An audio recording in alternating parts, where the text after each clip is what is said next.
Welcome to Planet Pluto.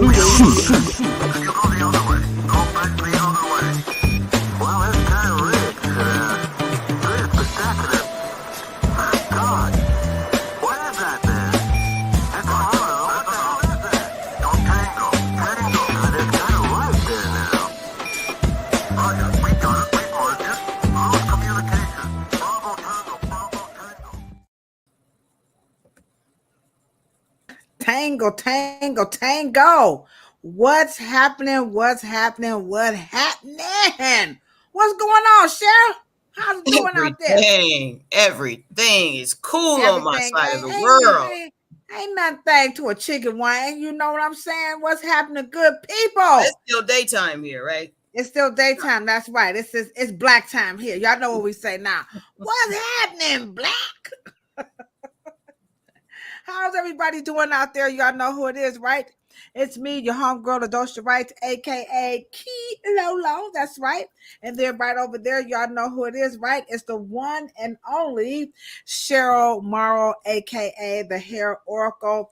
And boy, it's about to go ham. How the know who I am? That's right. We're about to go ham tonight. We see some folks in the chat. Y'all ready for this one? I'm telling y'all, this is the one. This is the one because it's just the one that I've been waiting for. In case you're wondering, what are you waiting for, Key Lolo?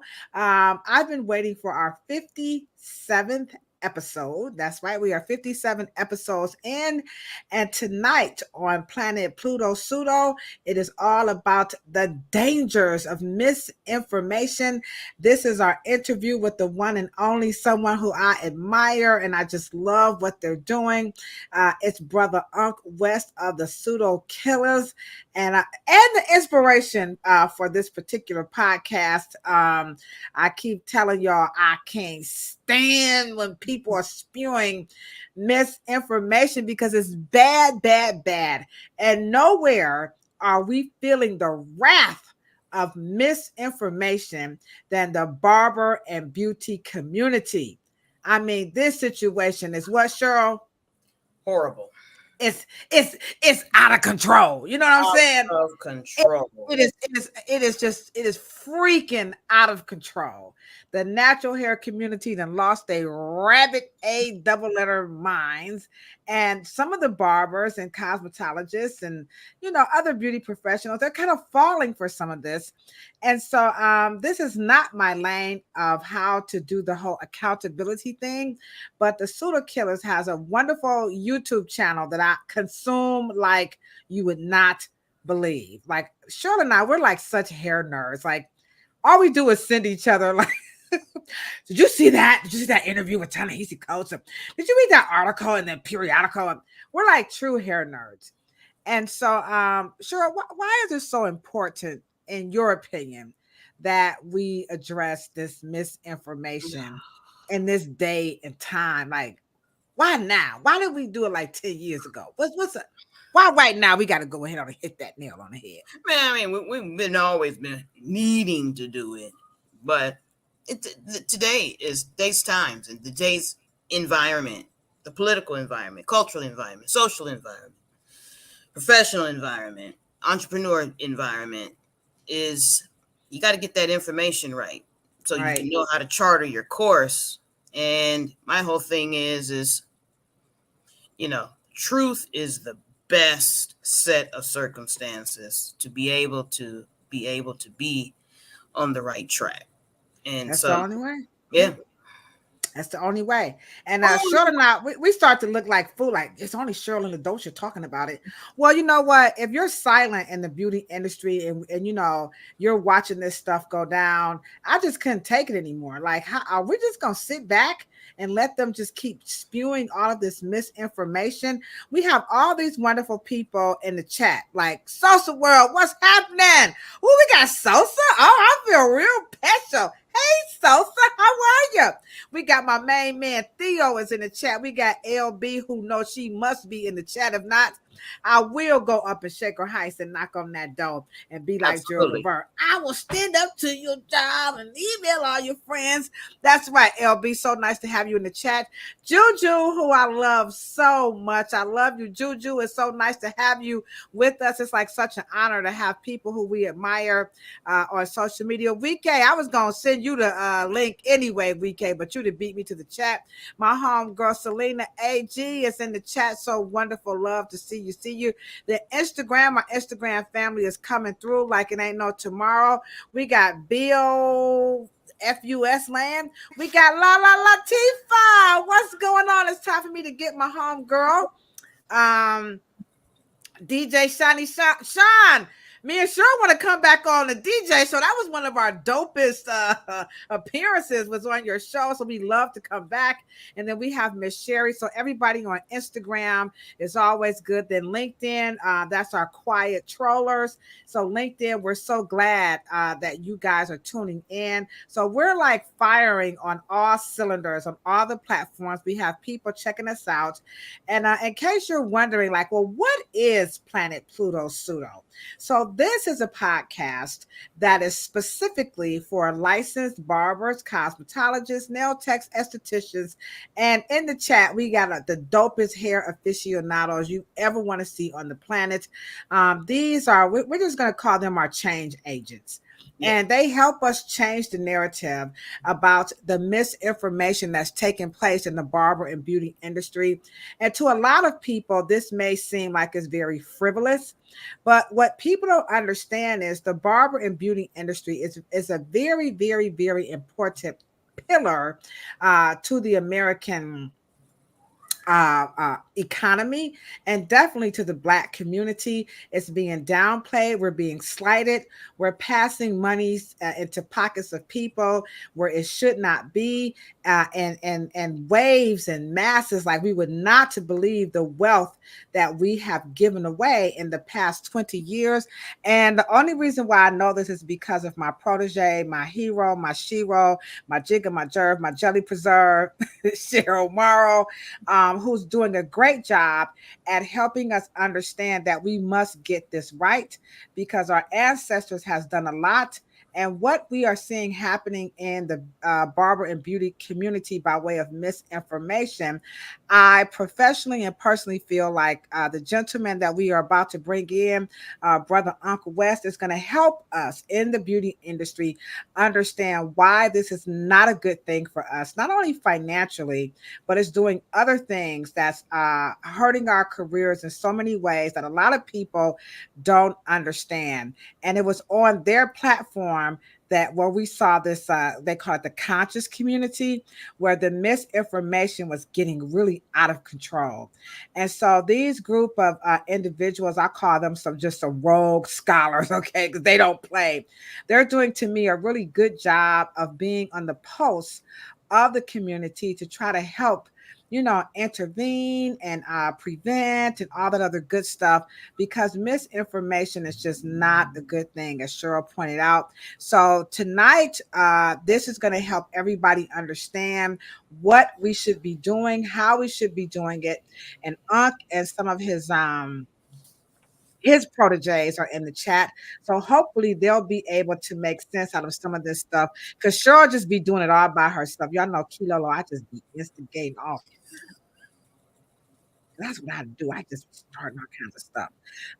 And so this particular podcast is going to be very near and dear to our heart.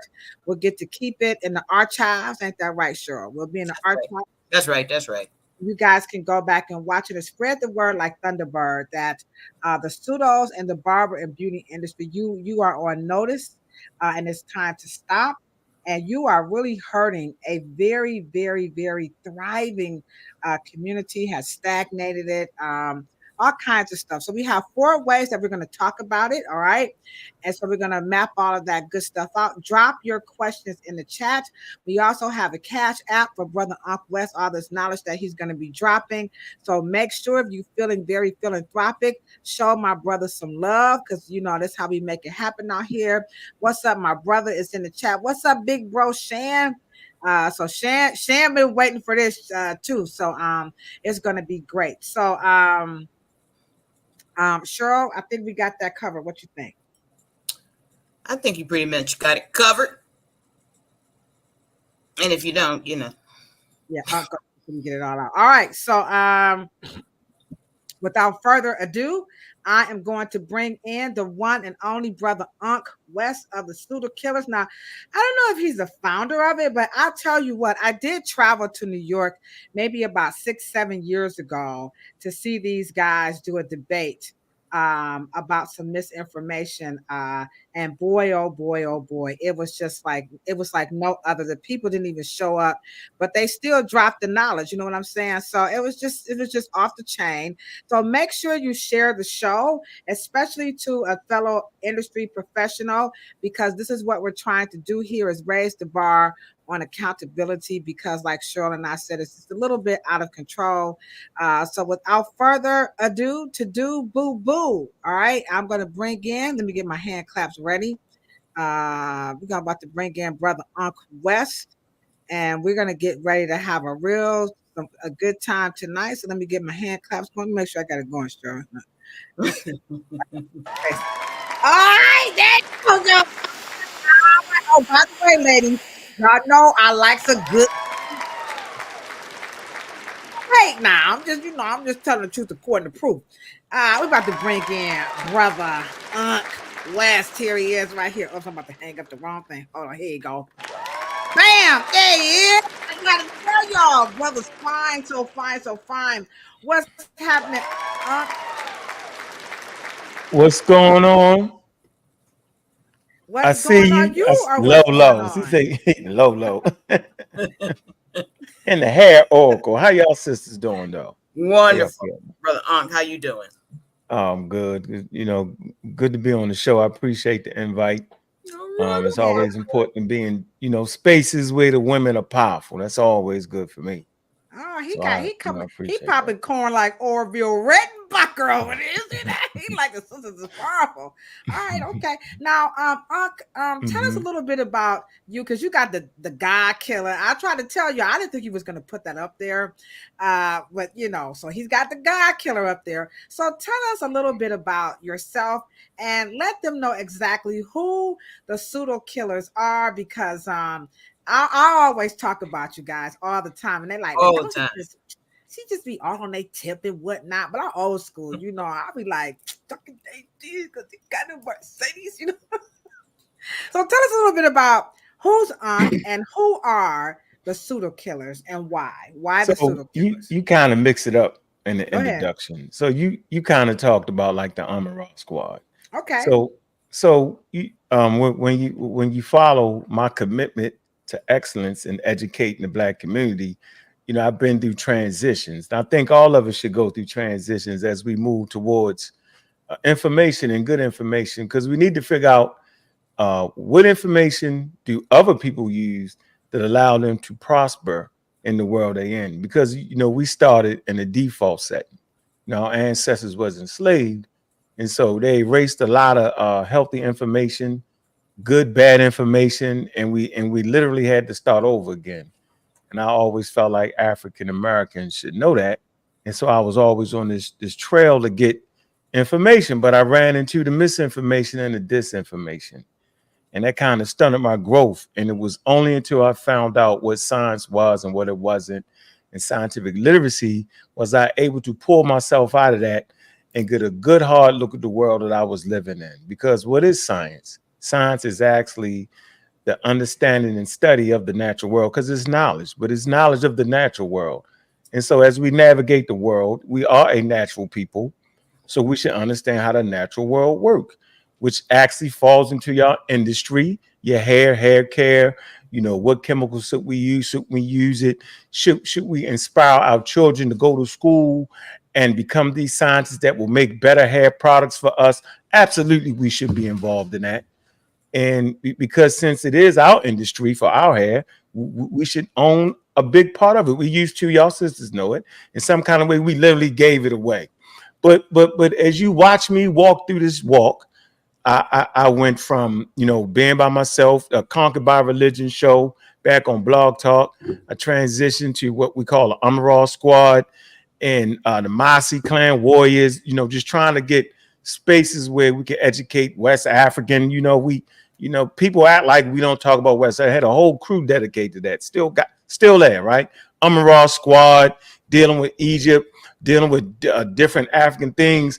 But as I transitioned, right, I transitioned into pseudo killing. That's important because a band of atheists or those who just don't believe. Let me say that people who just don't believe and they want to know the world they're in. And so the Pseudo Killas is dedicated to getting people proper information, and that's my growth and development as an African American. So yeah, we're gonna always use scientific literacy. We know for a fact that our babies that are in the juvenile system, 90% of them are illiterate.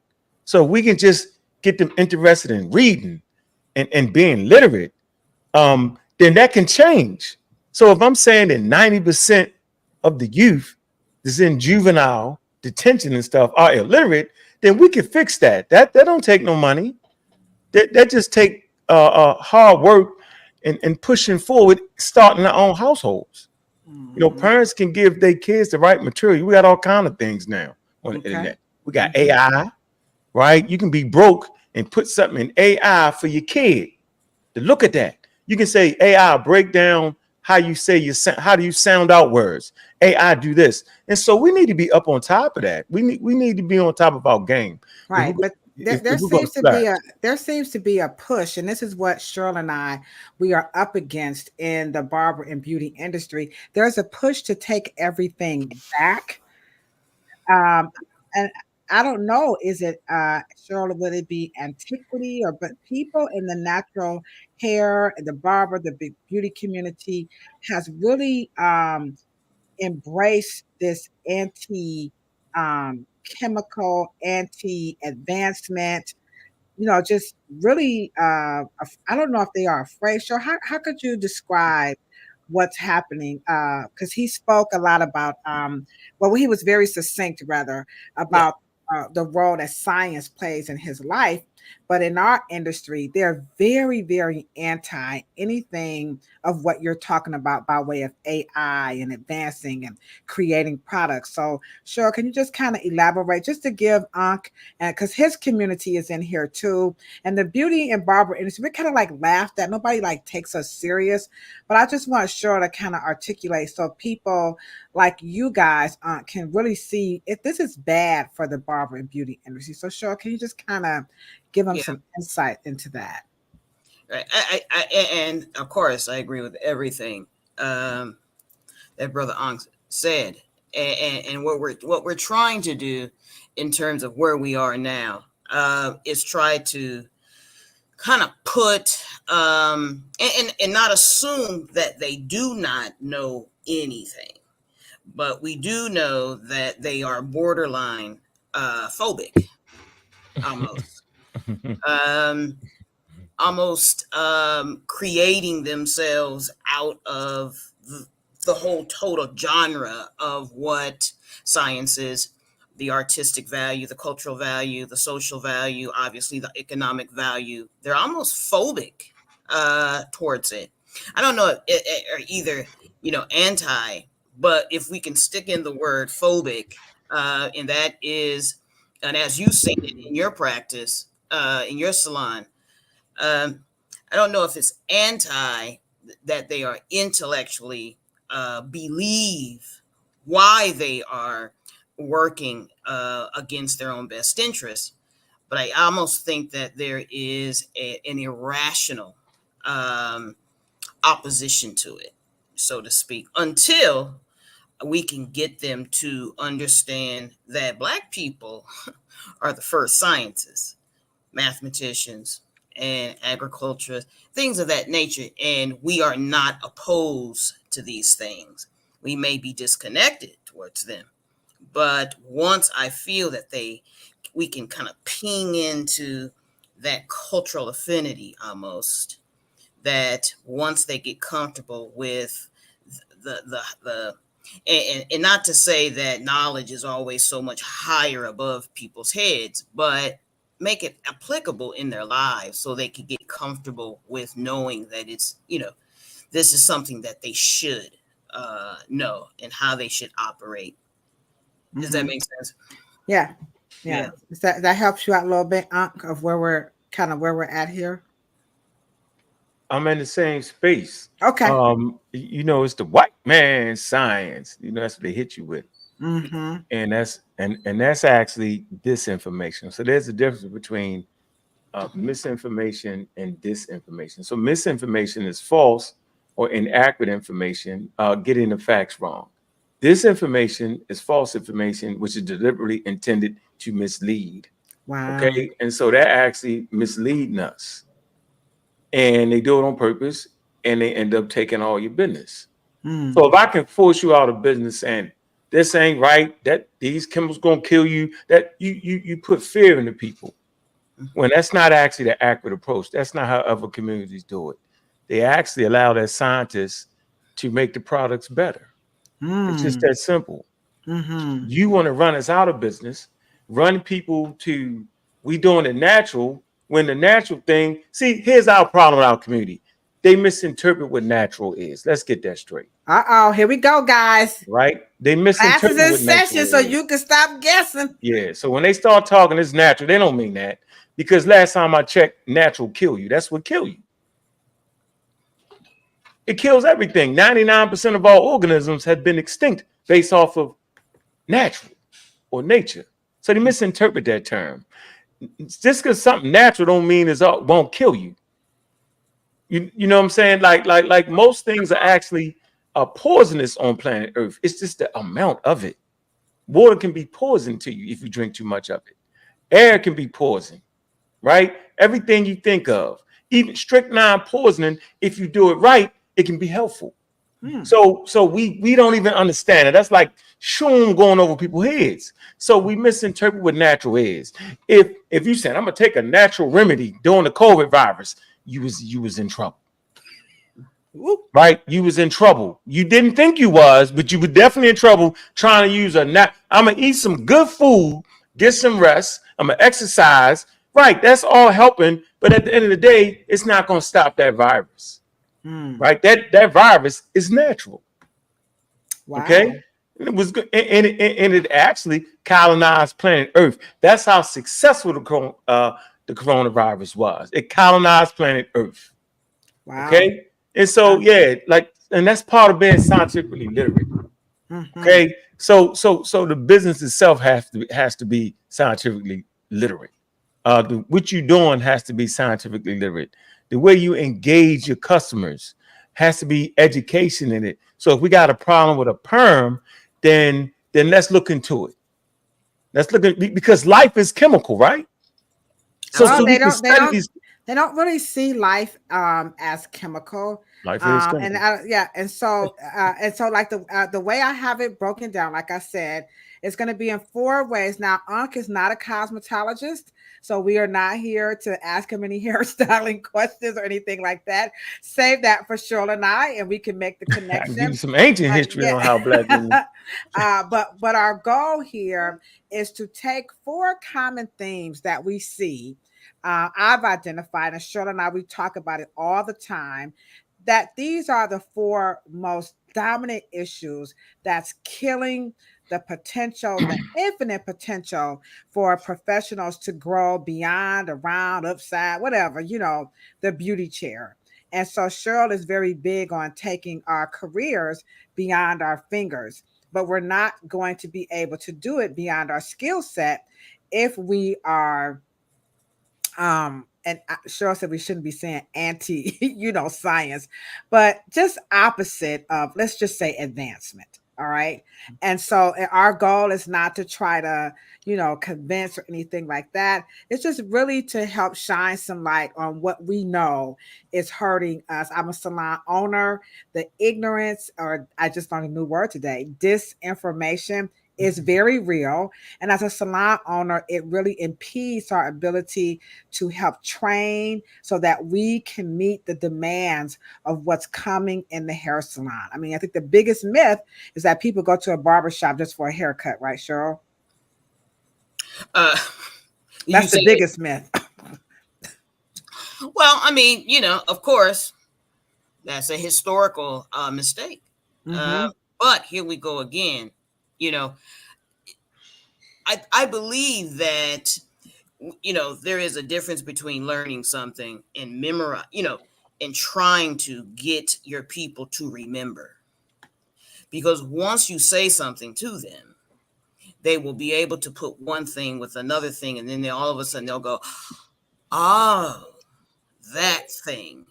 And so, in teaching, especially people about beauty and lightness and persona and self worth and self value and the you know just the image of what Afro-ness or Afrocentricity in terms of what patterns and facial features and phenotraits and things of that nature, just to try to get us there. I think that we know it's there. It's not applicable. So it Mm-hmm. doesn't stick. We have Okay. to make information applicable. It has to function Mm-hmm. Right. in It has to everyday function. life. Yeah, it has to have a mode, a Right. modus. It has to become a function and real to us, so we don't necessarily are just regurgitating something. And I Right. think that's where we are now. That's where we are. Okay, so I'm gonna play one reel just to kind of lighten Oh, the mood up. I gotta get one reel, y'all. One reel, because it's just like simple science, simple fun things right here. Then we're gonna hop right into it. okay. And our first one, when we come back after this reel, we're gonna jump right into it. So you guys better get ready because we're just gonna go hard. When they say go hard or do what? Go home. Or better yet, look what the young folks tell me in the hair salon. They say, Auntie, either go right or Go get left. left. All right. That's what's going to happen when we come back. So here's this reel, and it's a real funny reel. And this reel is about just a good iron. Okay. Let's see if I can get this one up here. It's a good iron. I hope I got I'll be messing them up. I hope I get it. Sure, right. Don't mess it up, don't you? All right. I think this is the right one. Let's see. Is this the right one? Hammer time. Nope. Okay. Where is it? I'm sorry. Oh, here it is. Here it is. A real iron. Here we go. A real iron.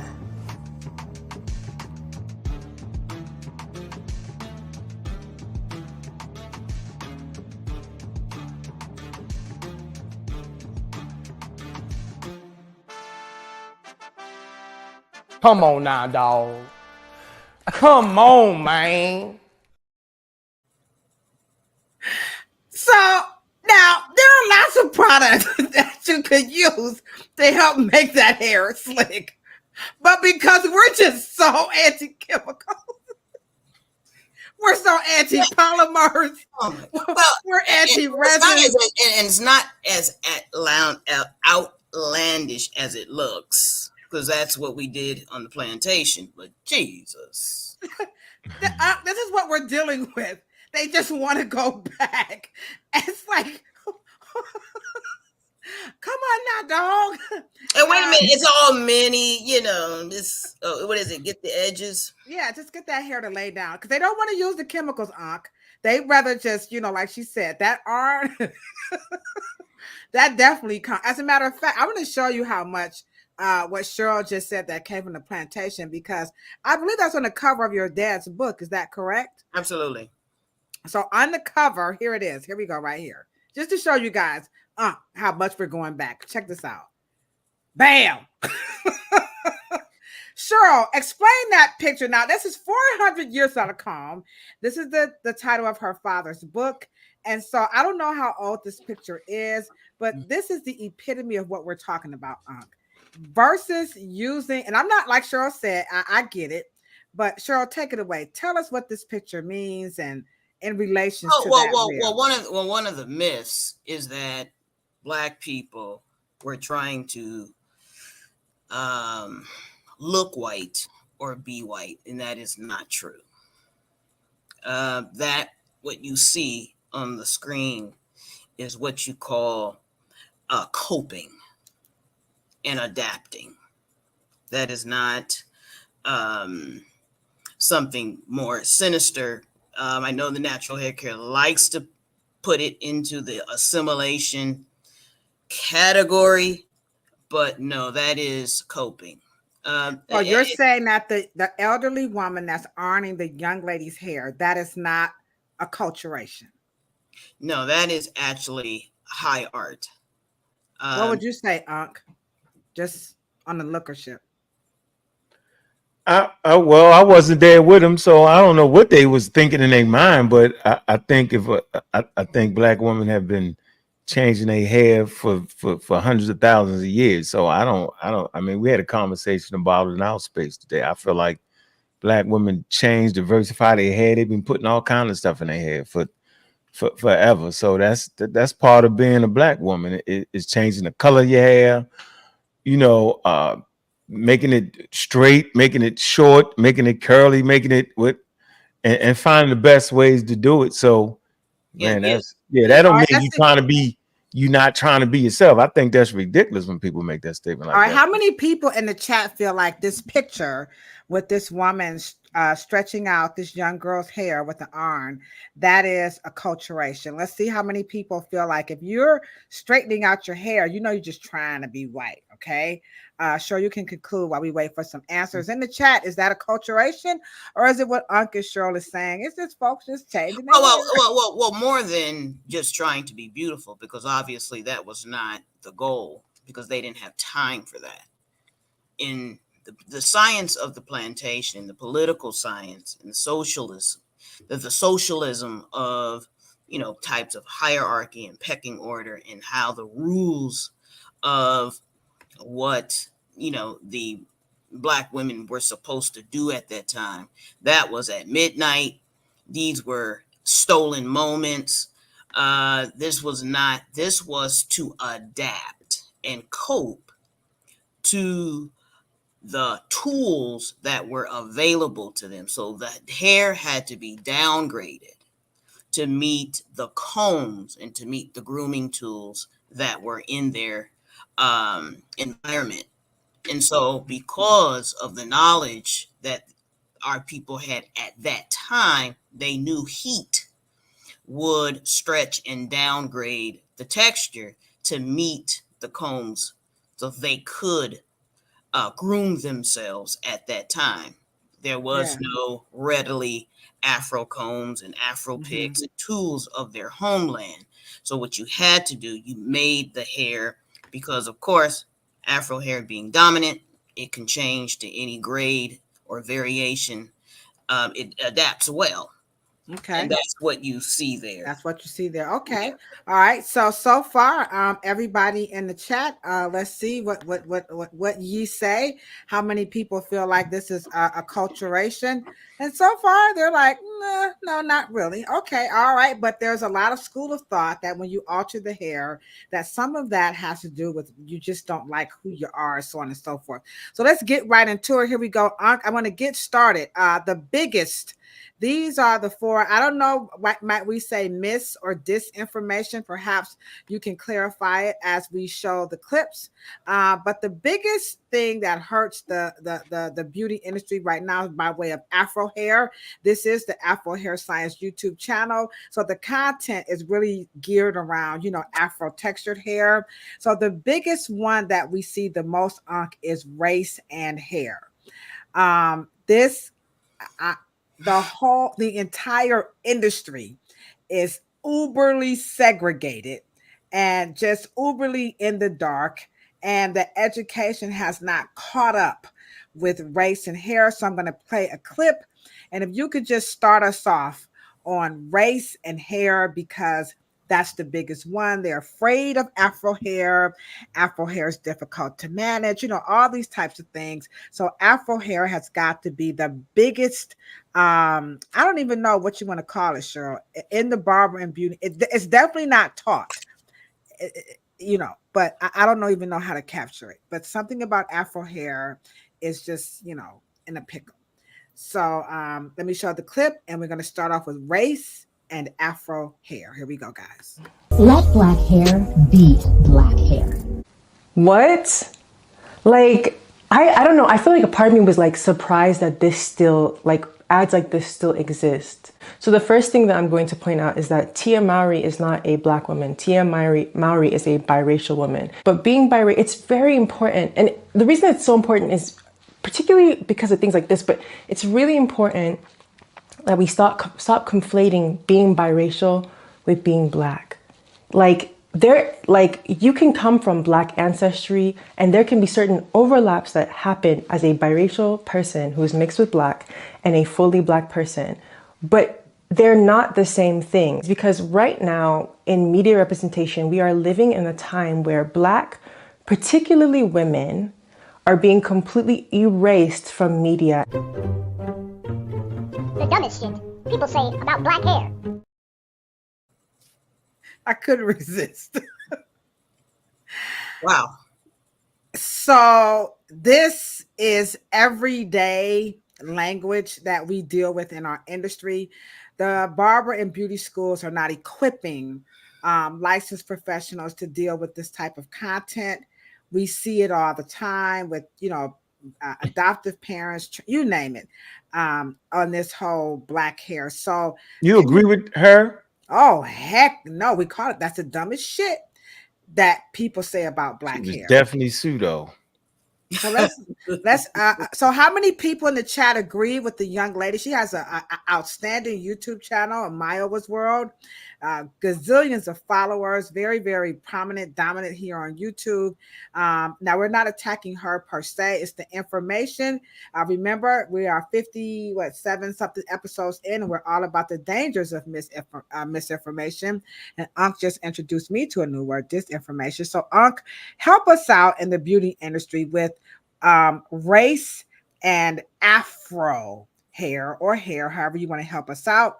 And then in the chat, how many of you agree with the whole race and hair thing? Okay, take it away, Ankh. Race is a social construct, first of all. So, the fact that she said, so when you saying black is whatever you decide to make it,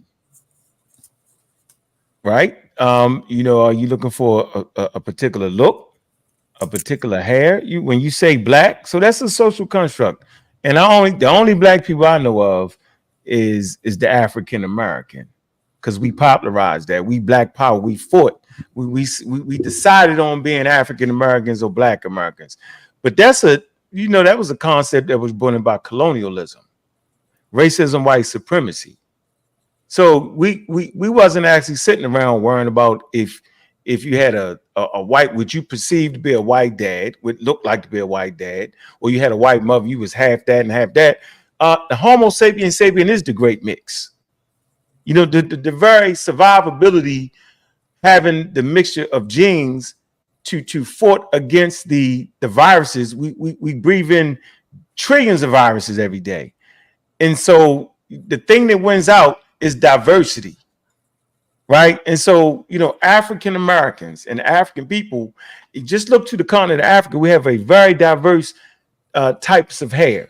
Very diverse. Y'all in the industry, y'all know you can be in a person hair and one part of it is one way and another part is another way. Most people don't even pay that kind of attention to the hair. If I'm wrong, tell me that. So on a human being, one woman's hair or one male's hair, he may have several different textures of hair. Okay. And so that statement is just wild, right? And is uninformed. Okay. So, I would never go with that. So yeah, race is a social construct. And you're looking at the person telling what race they is, we trying to figure out our culture. It's our culture that allows us to move forward. Understand our culture, understand what we do. So misunderstanding your culture, they'll take a whole industry from you. See? Okay. So you should be able to take care of yourself by doing hair. Because that's an industry. What about her statement of conflating? Like, we have Esther, by the way, let's give Esther right quick a big round of applause. She is responsible for why we call her our de facto producer. If it wasn't for Esther, we would not be having these wonderful people on the platform, because she was the one who hopped into the chat and said, you guys need to bring people on to help articulate and broaden the conversation. So Esther, is always a big ups to you. We appreciate you so much. But as you can see, Esther says she likes some of what this woman has said. And the woman, and I'm not saying you agree with this part, Esther, but she said conflating biracial with fully black. I So understand what? that. Yeah, Doesn't make sense. Because if there's no such thing as a race, biracial, because here's the trick. You can look at a person and say they this, but in actuality, they genes say something different. So you don't know. You think you thinking, okay, that's a white man, that's a black woman, right? You think you see it visually, but that's why we say science is counterintuitive. And that's why it was a pseudoscientific idea that got us enslaved. They was looking at a group of people and making determinations based off their skin color. The one drop rule, right? The one drop rule was a pseudoscientific, ignorant rule that was produced by white intellectuals. but do Okay, you? But how it's not real. how are we helping people with? Let's take me. Well, you don't have any hair, so I can't. We're gonna take Cheryl and Man, I I. got plenty of So hair. yeah. Man, Oh, I don't see it. You got the hat covered up. what's the So hair? That's hair, right? Or that's something different? that's something different. We talk about the hair on the head, not facial Well, I hair. had hair on my head for damn near 45 years. Okay.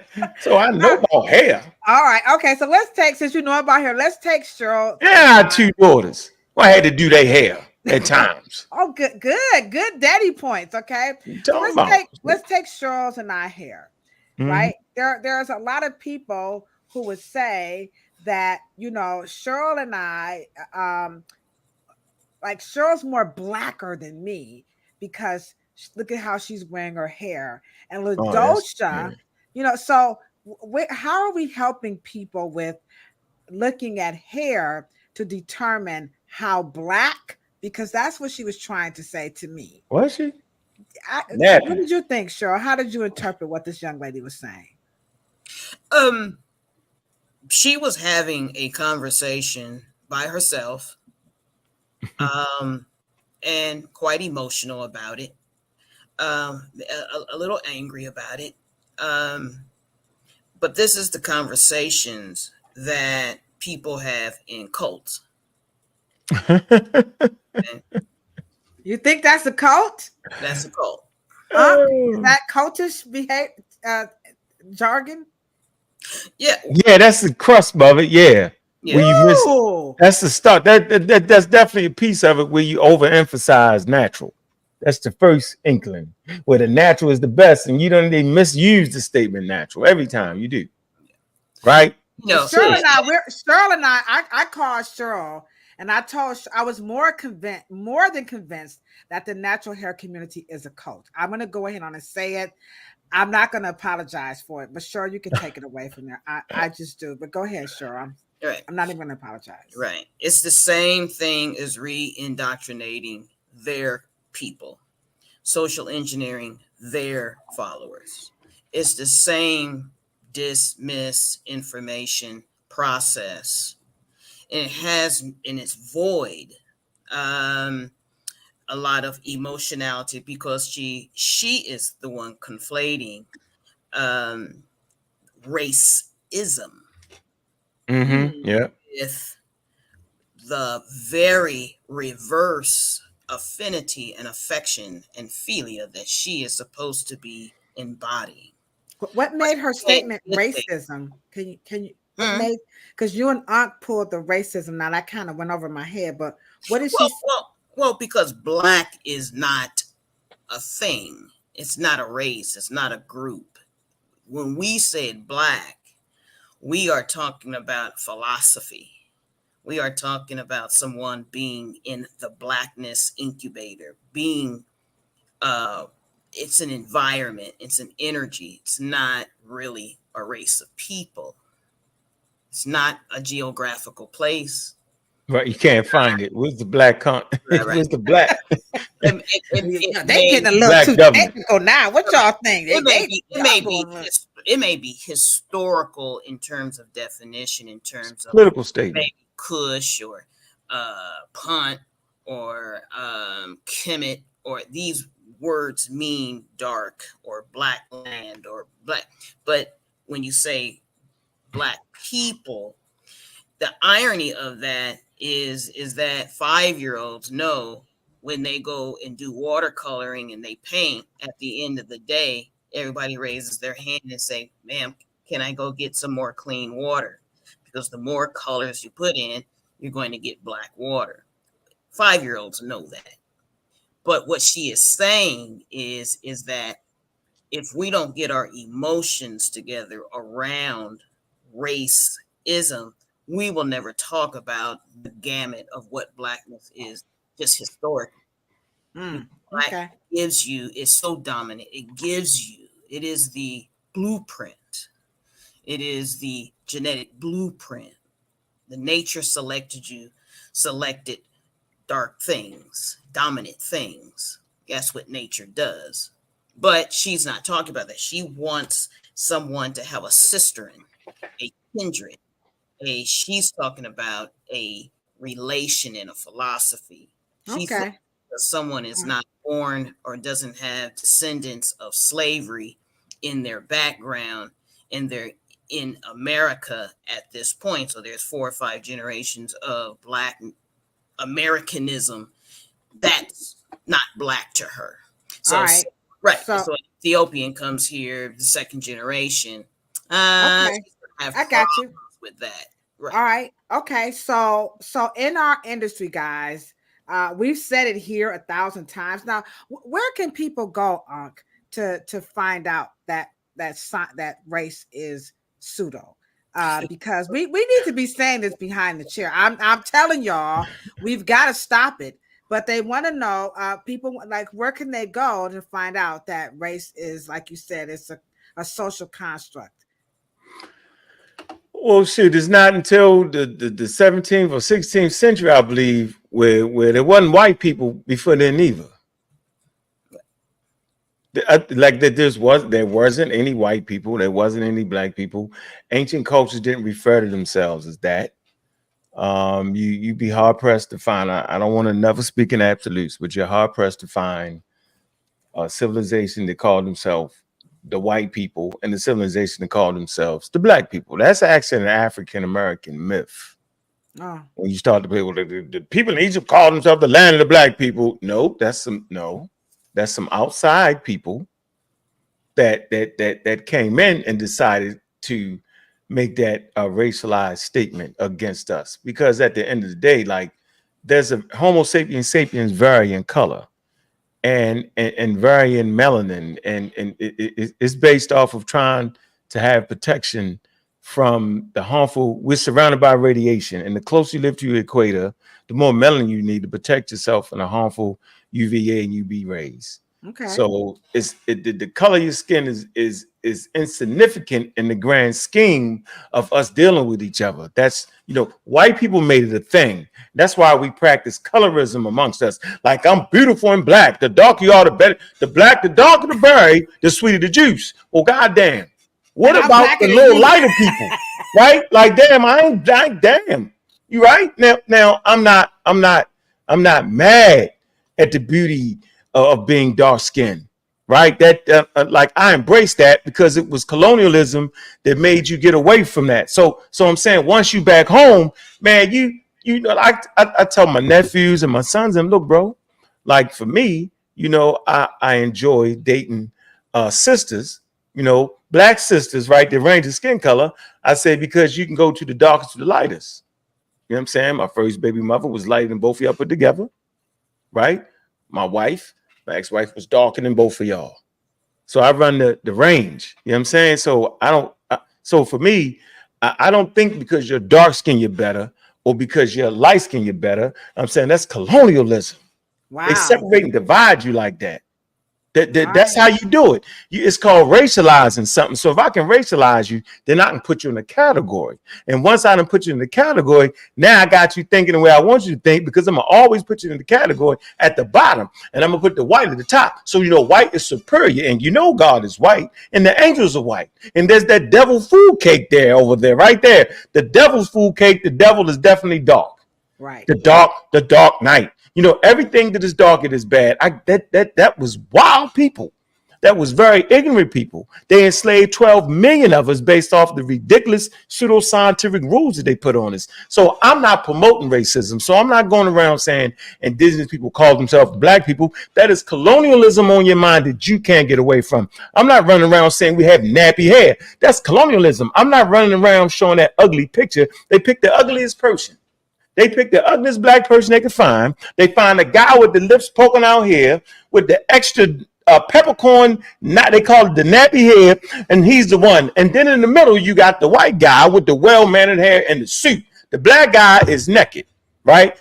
All indigenous people, they make them naked and put the guy in the middle of the white guy, and he's Prince Charming. They pick the best-looking white guy and pick the wildest-looking other people. I don't feed into that. I know that's ridiculous. Right. That doesn't allow me to be stable in my environment when I start looking at things based off of color. You become an unstable person and very susceptible to being in a cult when you do that. Trust me. Right. Been down that road. Trust us. So licensed professionals, our language should be, it has to be from this moment forward, that race is a social construct. And I think Juju is in the chat agreeing with Ankh that, it's going to be the environment that's going to play a bigger role on that texture than any I'm blacker than the blacker the berry, the sweeter the juice, and I'm blacker than you. So we get the whole black pride thing, but like Ankh said, you're kind of skirting along some racism when you kind of take on that tone. But if it'll get you out of that rut, get out. But leave it back there once you get out. Now, here's the second thing that we see that's permeating. And boy, I'm telling you right now, the barber and beauty schools, they're so busy passing laws to teach people how to braid, comb, pick, lock, and twist Afro hair. They're missing out on the biggest threat to us even being able to do it. And this is coming from the conscious community. And this is going to be the 9 ether hair. The conscious community has taken the barber and beauty industry to a sunken place. So before I show this clip, Cheryl, can you just, anybody in the chat wants to, chime in, but Cheryl, what do you see happening? Because we traveling all over and we get, that gets me and Cheryl. But Cheryl, just kind of talk about your experience with the conscious community pushing this energetic, this esoteric, this spiritual hair. Strangely enough, Afro hair science has never been taught. It has never been introduced. There's not, besides Dr. Morrow, no one has ever seen an anatomically correct curly Afro hair growing out of their dermis. And so when you do not, I think Malcolm X said it, when you don't know you've done anything, then you won't do anything. And so they're making it up as they go because they feel that since they have not either searched enough or they don't know enough or they may not, blackness is a free-for-all. It's black, I'm black, so therefore, if I Google enough, maybe I will be able to see some symbolism or something that is akin or germane to it, close enough, then we will broad stroke it and create something that's not there because of the lack of information that is there. All right. So what we're going to do, I like the way Cheryl said it. We're making it up as we go along. So Ankh, I'm going to show this clip. Now, we wanted some of this to get into our documentary, but anywho, that's a whole nother story. Don't get me started. Come on now. We're going to move past that now. But Ankh is in the documentary, the narrative. I tried. I do the best I could. But we're going to come back to that. But anywho, like Cheryl said, they're making it up as they go along. So in all honesty, the conscious community, race would be number one. That's really hurting the Afro hair, the progress, but the conscious community, you're killing me, Smalls. So here is 9 ether hair one example, many examples, but this is the most prominent one that's really, to me, hurting our industry. Here we go, Ankh. Talk to me about our hair. We are God, so we have non-ether hair, and your non-ether hair is your crown. The Bible call it our glory. Your hair is basically an extension of your nervous system. When you first born, or when you first conceived in your mother's womb, you have something called the endoderm, the ectoderm, and the endoderm. These things is what literally creates the fetus or the embryo inside of the woman's womb. Well, your hair is made from the same skin as your brain, and your brain is made from the same thing as your skin. So your hair, your skin, and your brain is all made from the same cellular tissue. So when you get into embryology and you look at holistic healing, your hair is an extension of your nervous system. So your hair is a part of your brain. Your hair is used for, not only your hair is a part of your detoxification system too, because your hair is used as an odor system. That's why if you sweat from your hair, or if you stink, you smell it, it all comes through your hair. But not only that, your hair scans the environment. Come on now, dog. Come on, man. That's some foxy talking. The average barber and cosmetologist cannot decipher this guy. I mean, but they believe it. I'm telling you, I did when I was filming the documentary. When I tell you a clan of them entered the salon, a clan. I'm not making this up. And that's when I called you, Uncle, like, oh my gosh, this is really bad. And nobody's ringing the alarm. Barbers and cosmetologists are just like zip it, or they're just sucking it up. And it's just, I'm sorry, y'all. It's bad, Unc. So what is with this ether hair, endoderm, meso? I don't even know what your embryo, your hair is an antenna. You can smell it. It's funky. Like, help us. They're trying to kill us, y'all. What is ether hair? So first of all, that was Brother Rich right there. Straight pseudo. He's the one that was, that's Rich. Yeah, straight pseudo. He promotes pseudoscience. Do you know him, Cheryl? I know him.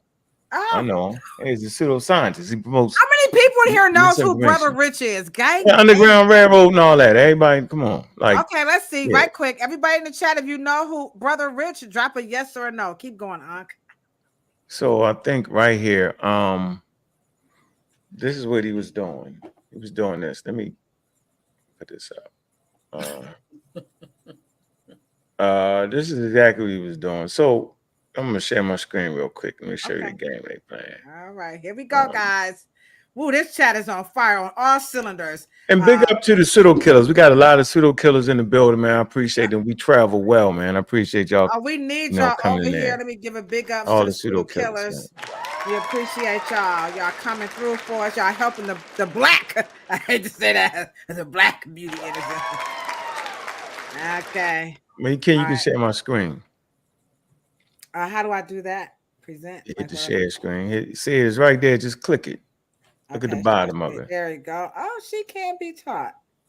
Okay. So pseudoscience it's consistent of statements, beliefs, and practices that claim to be both scientific and factual, but are incompatible with the scientific method. Okay, pseudoscience is often characterized by contradictory, exaggerated, and unfalsifiable claims, reliance on confirmation bias rather than rigorous attempts at refutation, lack of openness to evaluation by other experts, an absence of systematic practices when developing hypotheses, and continued adherence long after the pseudoscientific hypothesis has been experimentally discredited. So everything that brother talked about has long been discredited, and actually we have fur. It's really fur, right? Homo sapiens sapiens is covered with fur. We call it hair, but yeah, it's a thin layer. It's really thin fur, right? Because we're mammals, and all mammals have fur. There's no way of getting out of the scientific category of being a mammal. Okay, the non-ether head is basically saying that your hair grows out towards the sun, whereas though they say that white people hair fall down. So you would have the hair that fall down. They would say your hair is not growing towards the sun. You've clipped your wings. You've clipped your antennas to the universe. This is damn ridiculous. You are we are the damn universe. Everything I'm saying that there's a sun billions of years ago that forged the trace elements in your body. We stardust. We're a byproduct of stardust. Right? All of the molecules that we share, all humans, all living organisms share. So he tripping, right? That's a way to try to make us feel like we special. They pseudorizing us with Well, what about this misinformation. fancy terminology? Endoderm, mesoderm. Just saying anything. He's saying, I'm saying he's making it up as he go. Like you said, it's called technobabble. It's literally called. Hold on, AGG. Now, Cheryl has been telling us Hold this on. all alone, and we needed to. And again, thank you so much, Miss Esther. This is why we have to have other school of thoughts on these platforms, so we won't sound like we're just the know-it-alls. But Cheryl has been sharing with us. They are making this up as they go along. The barber and beauty industry are educators. We need to wake up and level up our level of education beyond braids, locks, and twists. Because as you can see, there's something sinister that's happening out here. You have younger people. Share my screen. Share your screen. Okay, so this is very, very difficult for us to deal with, but we deal with it behind the chair at least once a day, and we have no comeback to these people except, who? What you talking about, Willis? So here we go. Okay. You see it? Technobabble, also called techno speak, is a type of nonsense that consists of buzzwords, esoteric language, or technical jargon. Okay, it is common in science fiction. So he's spitting science fiction. He's saying anything using different words. You say, what's these words? Of course you can't come up to it because it makes no sense. None of what he said makes no sense in the real world. We actually exist in the real world. And everything he's saying is incompatible with the real world. Because, hair comes in many different forms and many different textures. And, it's so let me see. Frida says he's trying to sound smart. No, that's what they do though. That's the game though. So Cheryl, there's no need in us trying to figure out mesoderm and ectoderm. We just need to know it's called technical. What's it called again? Technobabble. We just saying all any right. We have a new word, licensed professional. Well, professional. It's called technobabble. Go ahead, Cheryl. Yeah, but what does derm mean? Derm. Come on, hairstylist. Derm. Okay, hairstylist. Derm. What does derm mean? Go ahead, Cheryl. Well, I'm asking. Kafele is over on Instagram. Like, we're slaying this situation here. Thanks, Kafele. Right. It's almost like alopecia. They're just words that instead of saying it, or like you want to just say tocotrino, just say the good part of vitamin E. He wants to say tocopherol so he can sound smart. That will sensationalize your ears. That will pique your interest. And then you'll ask another question because you may not know what tocotrino means, right? Or tocopherol, right? And so it's just vitamin E. You'll say alopecia instead of just saying hair loss. And instead of saying skin, you'll say derm.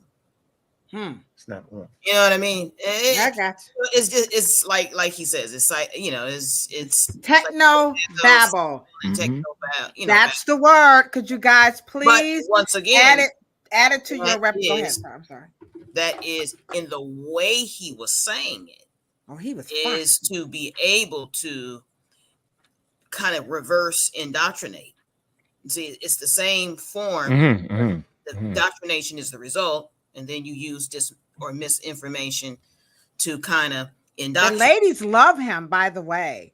All the girls are like, oh, I forgot his name, Yazzie or something like that. Oh, he's, and I'm like, oh my God. I mean, he looks questionable. I know that's bad, but I'm Kilolo. I always look at him. I mean, but that's why we exist. Because of course, myth is so dangerous to a people who does not quite have found their footing in their own best interest. Because how many forms of information are there? especially when we get hit in the ass with a book. There's private information, confidential information, classified information, privileged information. All right. So speaking of it's all kinds. Speaking of book, we do have our book of the month. Let me just show it right quick. Now we have a pretty dope book reading list here that we've been going through for the past since we started this baby. And we started off with Cheryl's father's book, and we went on down. And so now we have Miss Yate Keaton's. This is her book. She's actually going to be our last guest. And so this is called The Legacy. That's her little thing. But the name of her book is called A Heritage of Hair.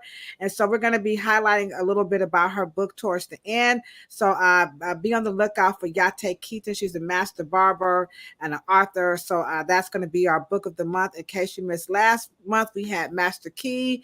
And then the month before that, we had Obsessive Branding Disorder. We also had The Secret. Imperial leather is a must. You must get Imperial leather. We've already told you guys you must get Imperial leather. You must get style and status. And then most importantly of all, aside from Cheryl's father's book, you must get Styling Jim Crow. It's the coldest books out here if this is your lane.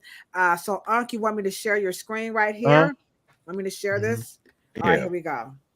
Oh, okay. I just wanted to show you the different diversity of skin color and hair textures in Africa, right? And these are all Africans right here. Look at the different hairs. Some straight hair, some kinky hair, which was some soft, right? Look at number 4. Look at this hair.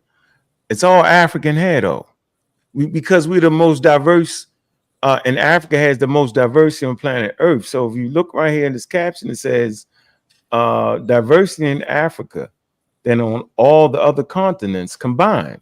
That's because modern humans originated in Africa, have lived there the longest. They have had time to evolve enormous genetic diversity, which extends to skin color, right? And I'll add also their hair, right? So what you can think that's white hair, but it might look at 17, might not be.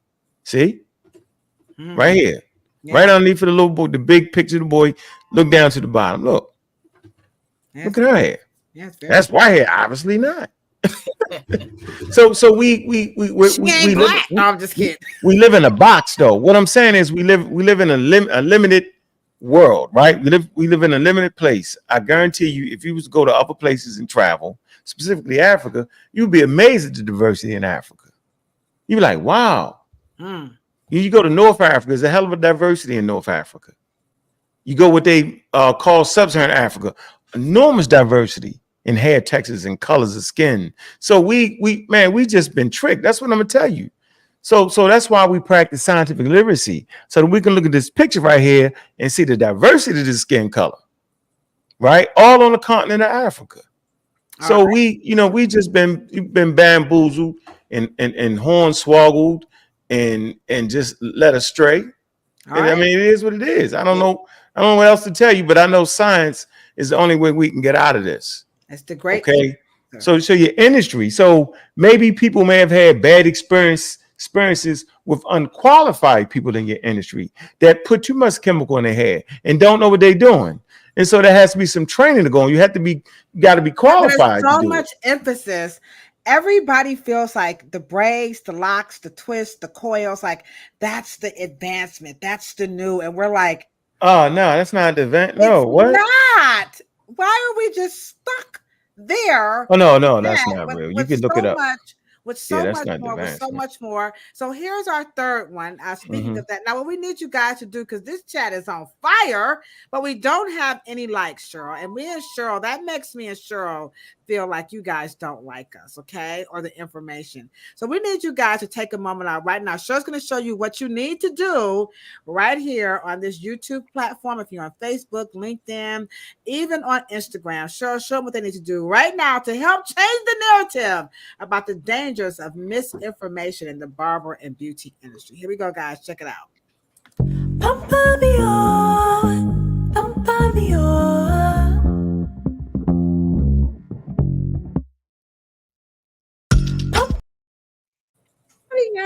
All right, let's get those thumbs up. That's going to help us get more viewership. We need to get more professionals along these lines and stay away from the people who are making it up. So now we have race out the way. The conscious community has definitely went there. Now, I talked about the various types, right? The third thing that's really killing the industry is hair typing. We can this hair type of situation is so bad. Go ahead, Cheryl. Say how bad is it? Let me try it over again. Okay, this How situation bad is it? with the hair typing in this industry is so bad. How bad is it? They have actually put this in cosmetology test.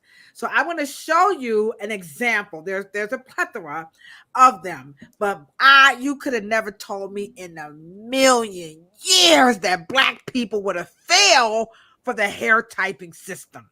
But man, they swear by the 4C hair. So here's an example of hair typing. And can you please to your point about the role science playing in your mental liberation. So here we go, guys. An example of hair typing. Here we go. This system defines hair using 3 characteristics. Number 1 characteristic is pattern, like wavy, curl, straight, and nappy. What you talking about, Will? Number 2 is strand thickness, thin, medium, and thick. Number 3 is strand texture, thready, wiry, cottony, spongy, and silky. This hair typing system is based on the letters L, O, I, S.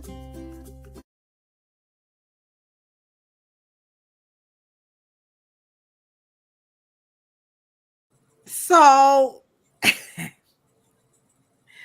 hair typing.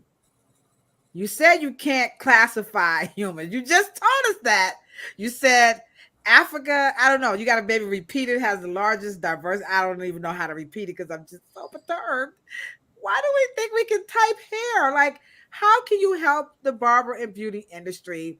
They love, I mean, goodness gracious, dear colors. What's wrong with us typing hair? So that system sheet is more of a descriptive. It's not actually like a scientific system. When they say type 1, type 2, type 3, type 4, right? 4A, 4B, 4C. It's not actually scientific, but it's, it's just descriptive. So yeah, and then you put that on the so then what do you look like? What does a person look like that would hold this particular head? So let me share this picture right here. This is the picture of all. And while he's looking up that picture, how many people out here know their hair type? Are you 4A? Are you 4B? Or are you 4C to not C? Drop it in the chat. Come on, we try to liberate y'all tonight. How many people swear by this hair? I know I'm 4A. I know I'm 2B. Sure, what's your hair type? It's descriptive. It's not scientific. All right, Cheryl's gonna light in onto that after Ankh. So Cheryl, get ready. So I'm gonna share it now, Ankh. Yeah, you can share it. All right, here we go, guys. Because there's that picture right here. There's no other platform talking like this. This is the Afro Hair Science YouTube channel. We must stop this. We have to stop the hair typing system for once and for all. Yeah, it's not scientific. It's not scientific. So here's the picture right here, and they only use males. And this is the one where they started to use the pseudoscience. First they had it was 20 races, 15 races, then they settled on 5 races. What? Are you serious? Yeah, so here's the picture they settled on. That's my point. And the Negro is down in the bottom, Native American, Oceania in the top right corner, and then Mongoloid in the bottom right corner, and in the middle Caucasoid. I'm sorry, who's Oceania? I got a cousin named Oceania. The Oceania is the top right corner. But where's that at? Where are they from? Oceania, in the area of Oceania, the islands. Oh, I'm sorry, from the hood. I never heard of that term. Look it up. Don't cook it up. Look it up. I never heard of Native American, right? Top left. Then you got the Negroid. That's crazy. Look, they just pick him. He half naked. And look at the white boy. See, he in a suit. See how they did it? So the imagery is wild. See, they take us back, like we can't wear suits too. It's crazy. So they picked what they wanted to pick. They didn't. It's crazy how they did the game, and then they classify you just like that. That's the Negroid. The lips, protruding lips, with the short hair, right? And so they put you in this wild category, and this is racialization right here. That's ridiculous right there. The whole thing is nonsense. It's And so you're nonsense. saying, so trying to classify hair is like what they try to do with human beings. Yeah, and so it's descriptive. It's what you see, right? So there's no scientific thing with the hair because it's so varied. That's the point. It's so y'all work with hair, y'all. Come on, man. My son's hair, No, we my get it, but twins' hair look I'm like it's telling you, straight, right? Andre, But their hair is hard. You would swear so you can't even look at the person's hair and tell whether it's soft, whether it's coarse. Just looking at it ain't gonna do it. So I'm just look. There's so many variations of hair. So I mean, look, it's a game, man. It's a game. So hair type Cheryl. Cheryl, what you say on typing hair, because we have a lot of cosmetologists, a lot of customers or / hair aficionados are in the chat, but the hair typing is the top 3 major concern. It's the ultimate no. And I'm gonna be honest. When I hear a hair professional talking about 4C hair, I'm side-eyeing you. I'm like, you need to stop it. it's a Cut it social out. construct, yo. Cheryl, what you say about hair typing? Well, as cosmetologists, I think when I teach it in cosmetic trichology, I try to take them back to science, and we only deal with biology. Yes, hair. There you go. We can't get into nomenclature. We can't get into the theater of the centric mind.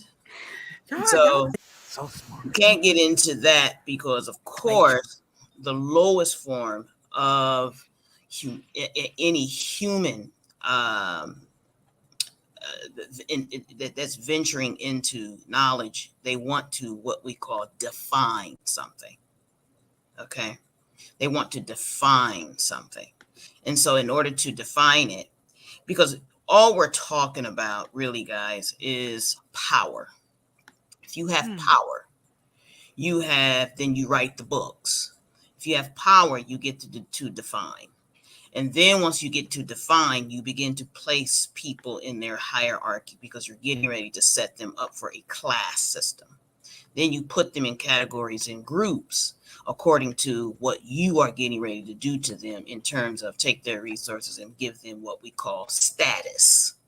And so that is only the reason why we needed that kind of hierarchy. But I will say this, as hairstylists and barbers, we need to teach biology. And so when biology, hair typing, a type versus a species, and a species, in terms of taxonomy, none of that really is good if you can't make it applicable and make it work in your salon, make it work in your hair loss practices, and make it work in your barbering. And we just deal with it in terms of phenotypic traits. That's the word where type comes in. It means typic. It means features. And so what nature gives you is what chromosomes, and then it gives you DNA, and then it gives you alleles, and then it gives you genes.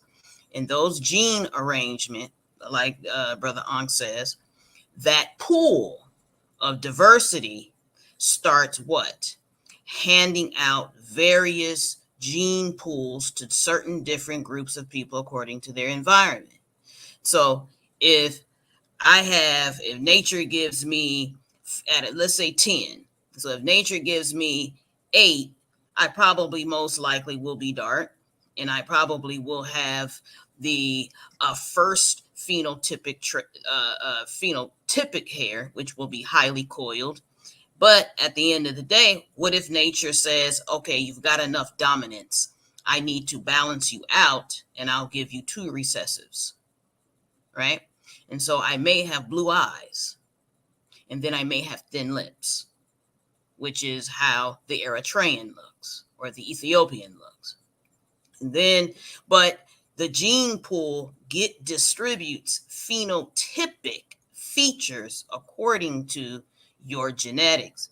And it's just trying to disperse the most diverse gene pool that it can possibly do. And if we understand, we're only talking about genes, we're only talking about biology. We're not talking, I know we get into the racist thing, but in order to teach hairstylists and to teach barbers and beauty and natural hair care people, I have to keep it biological. Right. I even think the whole term natural hair care, it has no respect. Like, I'm just surprised that both of you guys were like hair biology, then you're talking and then just kind of I don't see why the natural hair care world has allowed the hair typing, the oldest first human hair, because most humans will have highly coiled hair. That is the first texture on the planet, because what? Nature naturally selects dominance. So that's actually definition of a species. A species has what? A species is the one who is able to duplicate itself. Right? So let me. So right here, just this conclusion. You talked about hair biology, right? So you gotta, if you understand hair biology, it say hair biology involves a complex interplay of genetics, hormonal, and environmental factors. Understanding the structure and growth mechanisms of hair provides a valuable insight into how we care and treat and enhance, all right, hair health. So you was right by saying hair biology. That's how you really want to get there, right? So you know how to treat a person's hair, what you want to do. Too much of this or too much of that, you can mess somebody's hair up. Okay, it's just you too much of anything can kill you. That's the point I want to make here. So that's why it's important to be trained professional. Don't just go to anybody. Go to trained professionals. Is that not the point?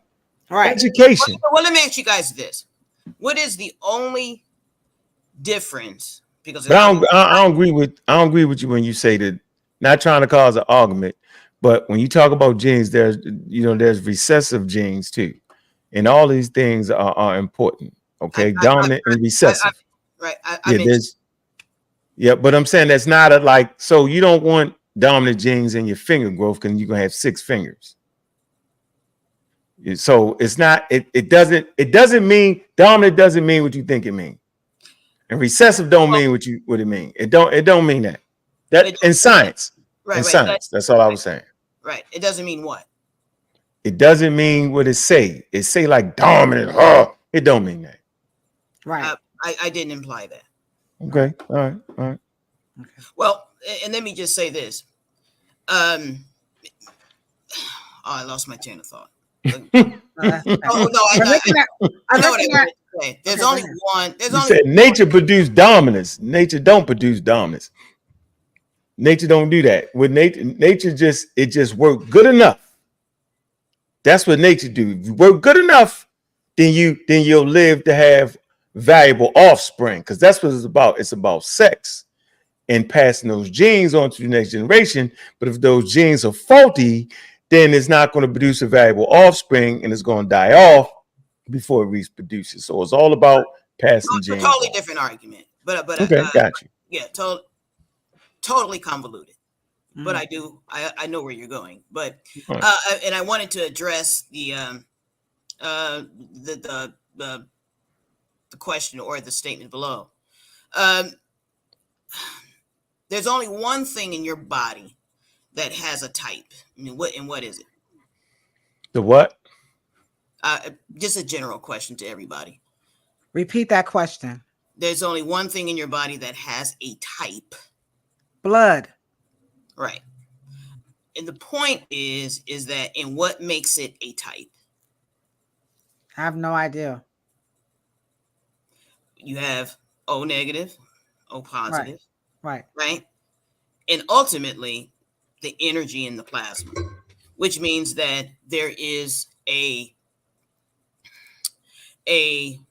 preference, or shall I say, a natural selection, right? And there's something, well, and let me just say this, for all intents and purposes, an X is more dominant than a Y. I said, what was that statement you put up there earlier, though? From the guy? Yeah, Yeah, he was pseudo. That's a pseudo statement he made. It was a pseudo scientific Let's go statement. back. Here go the pseudo scientific statement. All right, we deal Remember, with him. guys, we can't be making it up as we go. What's up, BB? Bilal says, sorry, Esther, not factual. We are not all the same, even today. You and Becky are prescribed different medications, even due to anatomy. Differences in pHs are different. Yeah, he said techno babble. I don't know what that means, BB. You have to break that down a little bit more. You can't break that. Yeah, you can't break that down. It's a false statement. If there is no race, then how can you have a race specific medicine? Homo sapiens same as a 99.99. The same.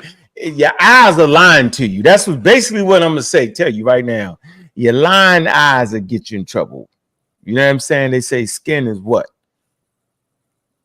Well, I think the point he's trying to make in terms of what are you trying to make? Of that you are chemically different. Oh, I don't understand that. You're chemically because you are electrical. You're a chemical. Who's chemically different? What he's saying? I'm trying to get. Well, I think, and we don't have the first part of that. That's all why. Right, Bilal, if you're I don't want to make it incorrect because we don't have the first. Yeah, Bilal, we don't know what you're talking about. But if chemically different, what do you mean different from what? From who? Just like I said, what is your blood type, brother Ankh? A positive. Okay, I'm O negative. You know what? Oh, you know why those exist? No. But you can be all kind of different colors and have that O negative. It's not race specific. That's the point I was trying to make. So we might be talking about two separate. He's trying to say that we did. What do you mean? Like we don't. He's saying each individual. You mean like us on this panel, right? Of course, we gonna have differences. What is? I'm trying to get what he's saying. He's saying we prescribe different medicines due to anatomy differences. Okay, here he goes. Here he is. Thanks, BB. He says geographical locations, blood types due to where your origins are from genetically have a lot to do with dominance due to blood research.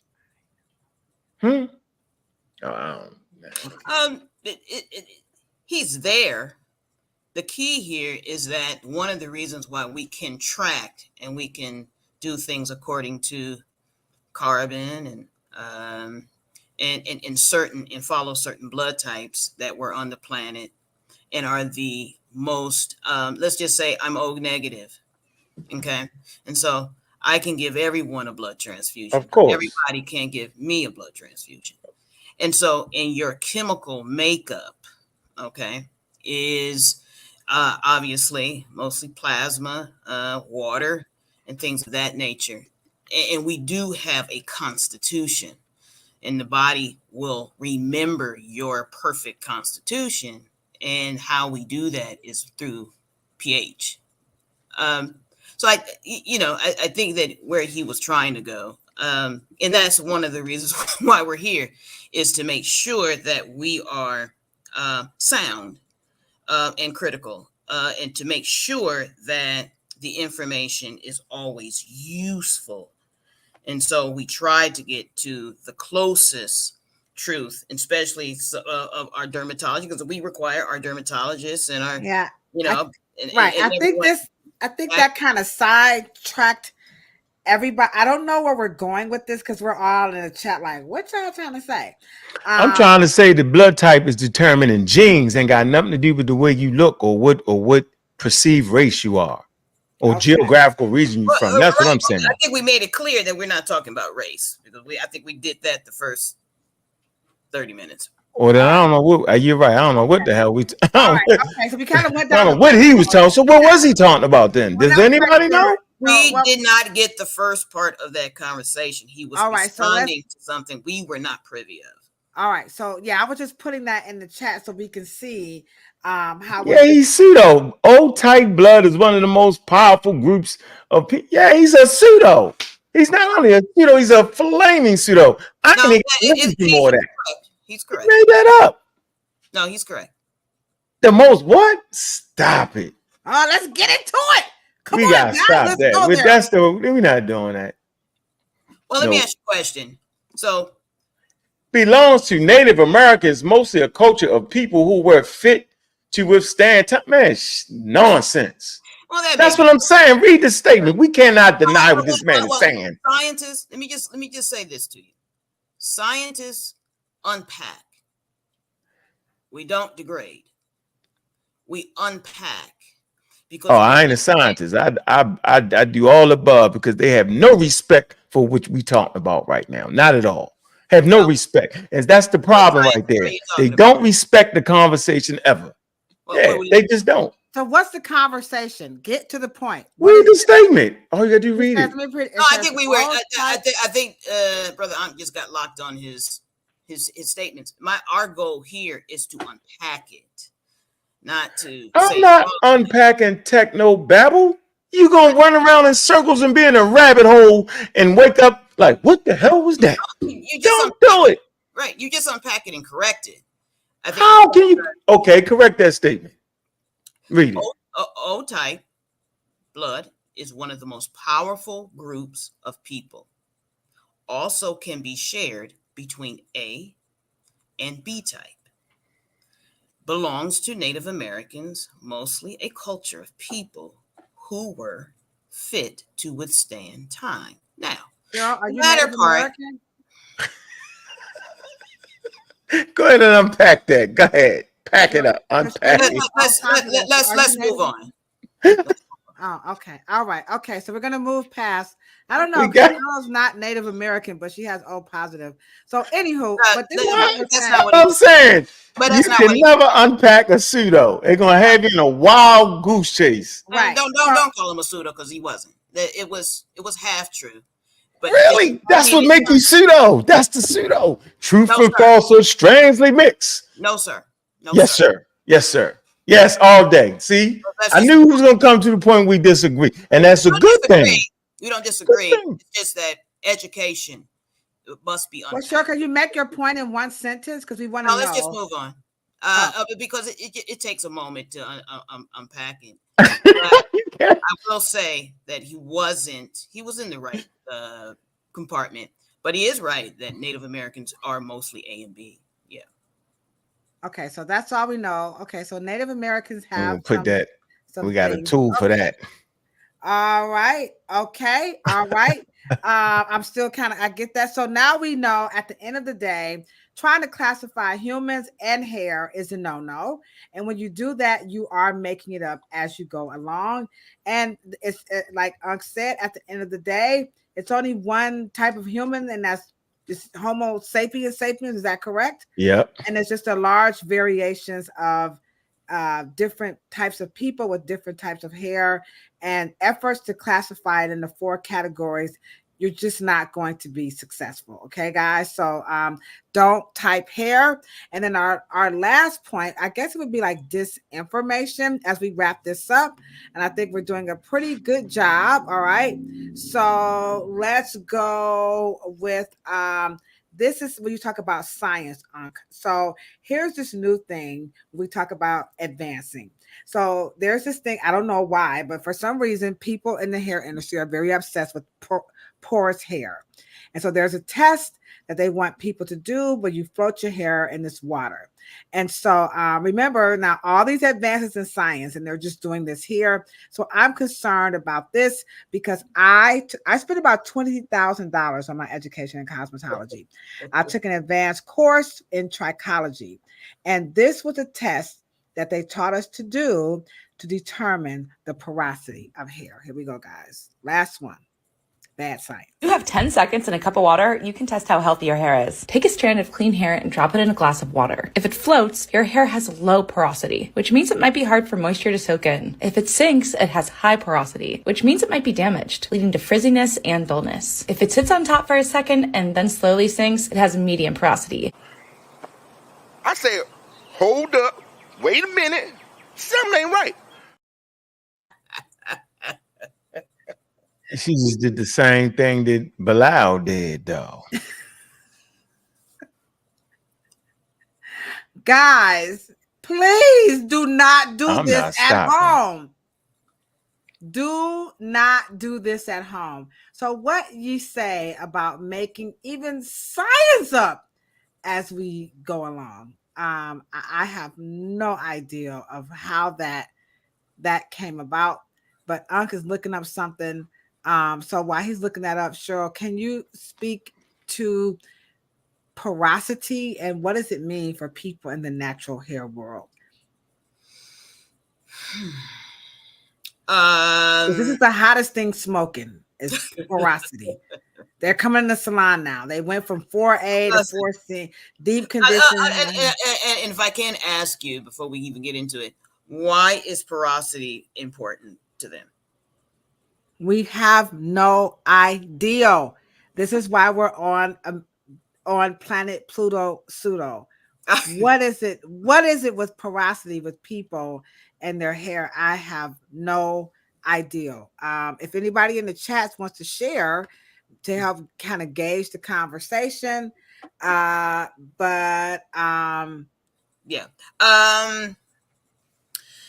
The problem with first of all, porosity is a cosmetological thing. It does not belong in the natural hair world. I don't know how they've brought that in. I think that they were probably just borrowing porosity. Oh, okay. Right. Hair is hydrophobic. It's a protein. There is no protein on the planet that is soluble. All right. So here's Esther giving us a sneak into it. Okay. Apparently, the porosity people believe is going to help choosing products to help make their hair grow. Oh boy. Oh boy, jeez. That's dangerous. That's getting worse, right? No, it's getting. See what we're saying, Ankh? They're just all over the place. Yeah, that's even porosity. Hair only has a porosity once it is either downgraded or upgraded. It doesn't have something natural. Let's put it this way: would a leaf float on water, or does it sink? Right? Why does it float? It floats. You don't know, right? Because it's light. Because it's lighter than the water, and it displaces enough. It spread the water across it, so it's called displacement. It kind of so it can float. Just like if you do like this, you can float. If you ball up, you start to fall like a battleship, weigh tons. Okay. All right, but it can float, right? Because it displaces enough water. Right. So have you guys seen beads of water on a leaf? Yeah. Mm-hmm. Mm-hmm. Okay. So if that were true, you wouldn't get a bead. You wouldn't get a bead of water, a droplet. Leaves, especially when they're green, or if they're evergreen, they have what we call a lipid. It's like a wax on its surface, and then it has what we call surface tension. So when you'll start seeing in the morning, you'll get the little beads of water on blades of grass, because grass, those things are hydrophobic. The roots, the soil is hydrophilic, but the leaf in and of itself repels water, right? And so, but in order to have a porosity, it must be either downgraded, chemically treated, you know what I mean? It must be enhanced in some way. And then that's when you'll get what we call permeation. It'll start becoming porous after it's been manipulated, or it's been treated, or it's been colored, or it's been, you know what I mean? Then it has, then you start getting some differentiation, such as texture and things of that nature. But one in and of itself, have you guys seen a little boy or a little girl go swim, and the moment they come out of the water is sitting on top of the hair. Right. Hair is hydrophobic. It doesn't, protein doesn't, right. All right. So at the end of the day, Trish is saying that she really thinks that maybe this porosity issue is to help them determine which products are going to help make the hair more manageable. So we're getting they're kind of all over the place. That was the premise, but unfortunately, that's Madison Avenue, and that is marketing departments. That is what we call commercialism. All right. That's to get you to thinking. Once again, I think we're talking about, I wouldn't say disinformation so much, but marketing to get you to buy something. All that language is commerce language. Okay. But no, hair doesn't have a natural. So porosity is right. So porosity is only going to apply when you like my hair. You've got to alter it. You got to downgrade it is the word. Yeah, right, yeah. Right. But if you're not doing anything to your hair, guys, please don't float it in the water. I like what Unc said that science played a role in his mental liberation because he was just kind of all over the place. Mm-hmm. And so we hope that what you guys are concluding at the end of the day is the very important role that science can play and should be playing in helping to advance our industry, as we could tell by some of the comments in the chat and the confusion that we're continuing to see. And our goal is to really bring in that science into our industry that's going to help us meet the demands of what's coming in these salons and barbershop spaces and places, with people, with all this misinformation. And Ankh, I think you've done a wonderful job. If you want to show my brother some love, the Cash App is in the chat. I know I'll be making my nice donation to Brother Ankh for taking the time out. Any closing words about dis and misinformation to the folks in our community who just love to make it up as they go along? Please don't. Yeah, so now we can actually analyze people's statements. I want to analyze Bilal's statement and get them out the way in 1 second. We don't got to play with them no more. So the conclusion of the statement, while we know what the statement was, I don't want to go back down that course. Here's the conclusion to a statement. While type O blood is common in many populations, including Native Americans, there is no scientific basis for his claims. That is, that it makes individuals or a group more powerful or resilient. Blood types is just one of many genetic traits, and it has no bearing on the individual's overall fitness, power, or ability to survive over time. The survival and longevity of human populations are influenced by a complex combination of genetics, environment, cultural factors. That's how we do that. We don't play. There's no need of playing these days, right? So I'm saying we can be better because the competition is doing it. So we need to be on our A game. We need not spend years in techno babble and pseudoisms and focus on making sure that if our business is hair care, then we need to be at the damn cutting edge of it. Simple as that. Yeah. Simple as that. You go with the pseudo route, you think you're doing something natural, and all your damn hair fall out. Bottom line, it's true. It's true. The goal of this discussion is to take the top 4 pseudo claims that's hurting the barber and beauty industry and make sense out of it. The first one is race. This whole thing about black hair, biracial hair, pseudo. The second one is the conscious community claiming 9 ether hair, spiritual hair.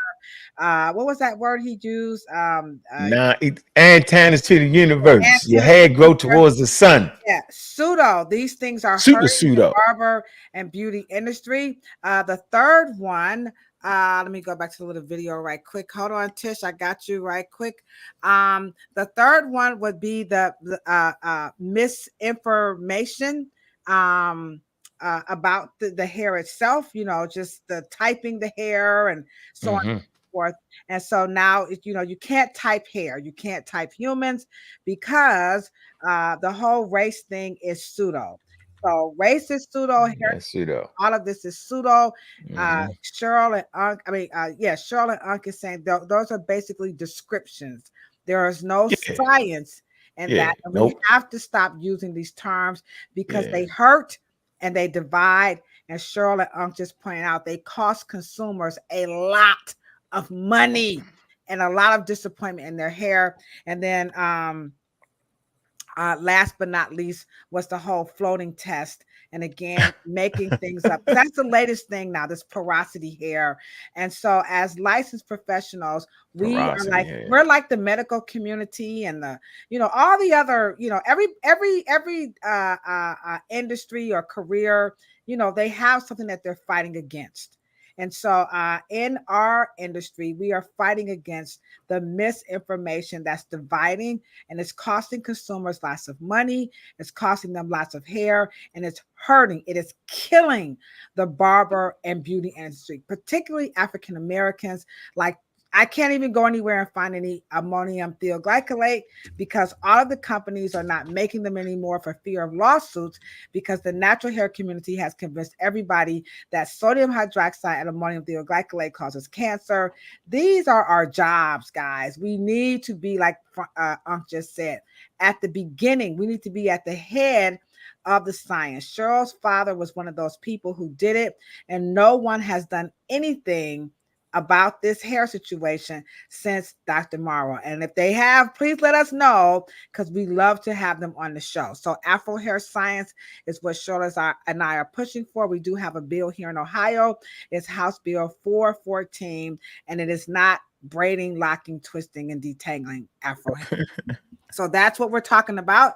That's the goal, to debunk, because those myths are hurting and they are in the industry. You do have licensed professionals running around talking about 4C hair and all this crazy stuff. Floating hair. No. And the company who taught it was Influence. I'm telling you who taught it. It's Influence. They are teaching to float hair to determine the porosity. You can't do it, guys. So that's really when you talk about what's the word, porosity? Did I say that right? Yeah. Yes. So that's really basically how hair maintain moisture and absorb moisture. Am I correct in that? Sure. Did I say that right? Sure. What's porosity? Brother, I am so glad you ain't in the hair business. Well, tell us what it is, Cheryl. Well, tell us what it is, Cheryl. You guys said it. Absorb moisture and hold moisture, right? Am I wrong? Absolutely. Did I say that wrong? No. Y'all asking me? Yes. We want clarification for people in the chat. Well, first of all, you a hairstylist. Yeah. Yes, that is it. Mm-hmm. Okay, I just wanted to make sure I was listening to it right. So she threw that hair in some water. No, I actually thought you were going to say something more, Cheryl, not trying to be funny, because we're trying to help people understand that these are the things, because that was her question. What is the purpose? The purpose of this podcast. Oh, I thought you asked me. I thought you were going to add some more to I thought you were going to just add some more to that comment about, the hair's ability to absorb. Mm-hmm. And so that is our goal, is to take the top 4 things and debunk them and encourage our industry to stick to the science. It is here for us, and not lean in into the pseudo claims, because it is hurting, and a lot of salons are not surviving because of the misinformation, because they can't meet the demands. If someone comes in talking 9 ether hair and you're not going to be able to say, what's the term again? What's it called? What's the word again? Taxonomy? No. What did you call it? Babble? Oh, technobabble. If you can't, thank you. If you can't say technobabble, we're in trouble, because they're believing the 9 ether hair. They're telling us we can't do this to our hair because we're going to mess up their antennas. And we're like, dude, you got to comb your hair. I can't. So that's what we're going with this. Okay. And so the chat is all, Balada came in. Balada, I'm going to get you when I come to Atlanta. Balada came and ripped the chat apart with the O positive and all that good stuff. But that's what it's for, a healthy dialogue. We need to put this stuff out here so we can see what's being talked about. But it is hurting. So Cheryl, anything that you want to conclude before I have Ankh close us out with something about this? No, I'm actually lost for words. So take it away, brother. All right, cool beans. Okay. All right. So any conclusions about misinformation and how it can hurt an industry, particularly the barber and beauty industry, and what we could be doing to just move the needle beyond this nonsense? So I just basically like to say, man, first of all, big up to all the Pseudo Killas, man, and all the supporters that came through to support your show. I fuck with who fuck with me. All right. And just as simple as that. And I appreciate both of you. I'm always in the chat listening, enjoying the conversation. So I appreciate the dialogue. And I appreciate everybody in the chat, those who agreed and didn't agree. I appreciate the whole conversation, period. We did it in a respectful manner. So I appreciate that dialogue between the sisters. And it's always important to look at business women and look at the legacy. Like your father, he has a strong legacy. And I appreciate that too. I learned that in the documentary that the sister put me in. So, at this point, the conversation has been at the level that will create people to look and observe and see. And just because a person used that word natural doesn't mean they're using the word natural right. We got to get out of that crap. That's a recipe for being in the damn cult. I was very close to a cult, and the statements was this: it was always based on natural, but they was misusing it the whole time. So, with that being said, man, listen, pay attention to everything around you. The best way to study nature is through science, because science wants to know. The word science means knowledge, but knowledge of what? Knowledge of the natural world. So, Black people, we are natural people. So let's just study the natural world through the lenses of science. And with that. Just that simple. All right, guys. Yeah, we will be back next week. The theme for the podcast this month is that education matters. And I'm sure we could tell by all of the discourse in the chat, education truly, emotions got emotion. Don't look at the chat. They say they got a foul up on you, sure. That's a joke we do on the Pseudo Killas. We don't have a foul. You kind of missed you. Yeah. So but sure, but I already knew what to expect because I watch you. I know how you get down. Yeah. You real. I like the way you do it. You real crafty. You real crafty. You like that. But when we really sit down, you there. I just like the way you do it. You put the flair in. That's right. Me and you are worlds apart, my brother. That's what we're supposed to be, worlds apart. Absolutely. You better be worlds apart. Okay? If we're in worlds apart, then what we got to talk about? Nothing. Absolutely nothing. Why you think we worlds apart, though? Not much of nothing in the hair business. I'm just. Why you think we worlds apart? Why you think we worlds apart? I want to hear this. Why we worlds apart? What you mean? Oh, I thought you agreed. No, I changed my mind. I want to know why we worlds apart. Messy boots. So education matters, feelings matter, so on and so forth. We're going to be back next Thursday with Miss B. She is a cosmetologist. She's also a salon owner, and she's an instructor at Shaw High School. And we're going to be talking about the cosmetology education in high school. And so we are going somewhere with this. This series is the one. This is going to be my favorite one. And then we're going to come back through with Auntie Hair Coach talking about natural hair education. And then Denise is going to come in and talk about licensure. That's it. Do we need it? Do we not need it? And then Yate is going to come on through and talk about those kits. What about those cosmetology and barber kits? And what should we be looking forward to in the future by way of education? Her book is our book of the month, and it is called A Heritage of Hair. It's like a autobiography of her progress through becoming a barber amidst adversity. And so we want to support this sister. You can scan that, or you can go and check. Her book is available on Amazon. I do have the book here. I like to support my peoples. Okay. It's a cool autobiography, especially if you're in the struggle and you don't think you can make it through. This book will definitely give you some a lot of inspiration that amidst adversity, you got to stick with it and don't forget the role. Your parents play in helping you to get where you get to in life, because she pays a lot of homage to the people who played a role in her life. And we need to have that blueprint, especially you can tell by this project, this conversation tonight. We need some ancestral support here now. Okay.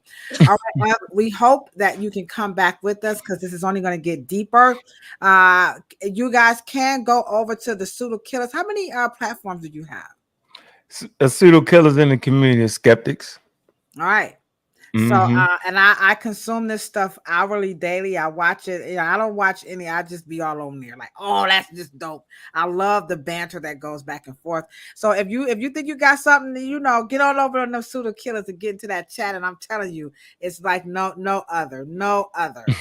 Juju and all the Pseudo Killas who came through for us. Jesus, we appreciate you guys very, very much. So we'll be back next week. And you know what we say when we're signing off, right? We're always talking about good, better, best. Never let it rest until your good is better and your better is best. And we'll have more information on the virtual Afro Hair Science Summit that's coming up on Sunday, October the 20th. So stick around, Ankh. I love you with all my heart. Juju, Mika, everybody is so everybody in the chat. I love you guys so much. I am y'all's number one fan. You know what? You got to come on over to the channel. And you know what? You know what? You see, what's that? Trish, the natural. You see that statement right there, right? No, where's she at? Hold on, Trish. Where's she at? Say, would like to know more about it. See, we need to do a show on that, and you tell your story. See the impact of misinformation. Oh yeah. Okay. That's your story. Over on your channel. Yeah, that's your story right there. All right. Okay. I can tell my story. Sisters, I want the sisters to interview you, right? Okay. Y'all have, I think that'd be a real powerful one, because I would like to say this in closing. We don't know how many Black people died in COVID based off this disinformation campaign that the conscious community and the Nation of Islam took up. We don't know. You know, how many people thinking they can eat some flowers and some vegetables, went over to their grandmother's house and brought the pathogen to them and killed them. Right? How many people did we don't know? How many people died off of Dr. Sebi's wild claims of curing everything, right? When it could have been saved. We don't know. There's no statistics on that. Specifically in the Black community, we act like it don't occur. So I just would like to just say that in closing. Well, I would take you up on that offer, and I will be very candid to share my personal story of the impacts of misinformation. I can tell you that. So whenever you guys invite me over, I would love to be interviewed by Juju and Mika and everybody. I think I could do a good job to talk about the impacts of misinformation. You won't get that interview. All right. So I would do that. Zane, I see you, Zane. I feel real special. Hey, Zane, how you doing? All right, guys. Sir Pooh, you know, I'm still looking for you, Sir Pooh. I'm still hunting you down. All right, guys. You are absolutely the bomb.com. Cheryl, you know I love you, boo. And we'll be back. We'll be back on, we'll be in Houston on Monday. So we're going live and direct from Houston, Texas. That's the Beauty Under One Roof. This is Texas' biggest hair show, and Cheryl and I were going to be teaching the C-suite, that's business for the barber and beauty professionals, and then we're going to go live with the dumbest shit that people say about Black hair. LinkedIn, we appreciate you guys. Facebook, YouTube, and Instagram. You guys have a wonderful, wonderful night, and I just appreciate all the support. This has been dynamic. All right, guys? Deuces. Bilal, wild guy.